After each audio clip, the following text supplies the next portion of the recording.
नमस्कार, मी मनश्री. मनश्रीज लाईफमध्ये तुमचं मनापासून स्वागत करते. तर आम्ही आमच्या घरातले गणपती विसर्जन झाल्यानंतर दुसऱ्या दिवशी गणपती बघायला गेलो होतो सिटीमध्ये बाहेर.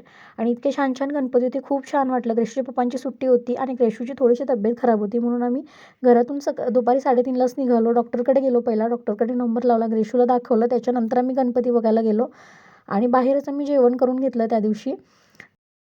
हा व्हिडिओ टाकायला खूप लेट झाला आहे. आता अनंत चतुर्थी झाल्यानंतर मी हा व्हिडिओ एडिट करते. बरेच व्हिडिओ होते ते मी पहिला टाकत होती आणि इथं हॉरर पण काही हे होते, देखावे होते, ते पण आम्ही बघितले आणि एकंदर खूप छान वाटलं. आता 10:30 वाजले आणि आम्ही आता घरी चाललो आहे. जाम कंटाळा आला, आता फिरून फिरून पाय दुखायला लागले.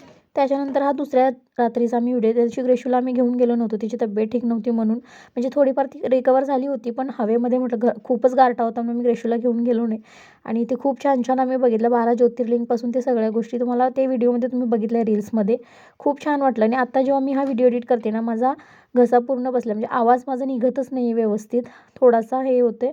आणि ग्रेशूला आम्ही घरी सासूबाईंकडे ठेवून गेलो होतो. तर आम्ही घरी जाईपर्यंत ती मुलगी अजिबात झोपली नाही. आम्ही 2 वाजता घरी, म्हणजे 10:30ला घरातून निघालो होतो रात्री जेवण करून आणि घरी पोचायला आम्हाला 2 वाजले. तोपर्यंत ग्रेशू जागी होती घरात. घरात जाऊन बघतो तर ती जागीच होती, बोलत बसलेली सासूबाईंबरोबर. ते बोलतात की गप्पा मारत बसली, हिला आपल्याला झोपवा, वेळ झाला आहे. आणि दुसऱ्या दिवशी तिचं स्कूल होतं, पुढे तुम्हाला दिसेलच ती. 2 वाजून 10 मिनिटांनी आम्ही घरात टच होतो. आणि हे काही फोटो मी ॲड केलेले आहेत इथं. एक आठवण पण राहील आणि इथं सेव्ह पण राहतील म्हणून त्यासाठी. तर खूप छान वाटलं एकंदर. आणि एवढा वेळ आम्ही बाहेर कधीच फिरलो नाही याच्या अगोदर, पण ह्या वेळेला खूप छान फिरलो आणि छान म्हणजे ग्रेशूला पण घेऊन गेलो एक दिवस आणि आम्ही पण दोघं एक दिवस. गणपतीतले काही दिवस असेही होते. तर बाय.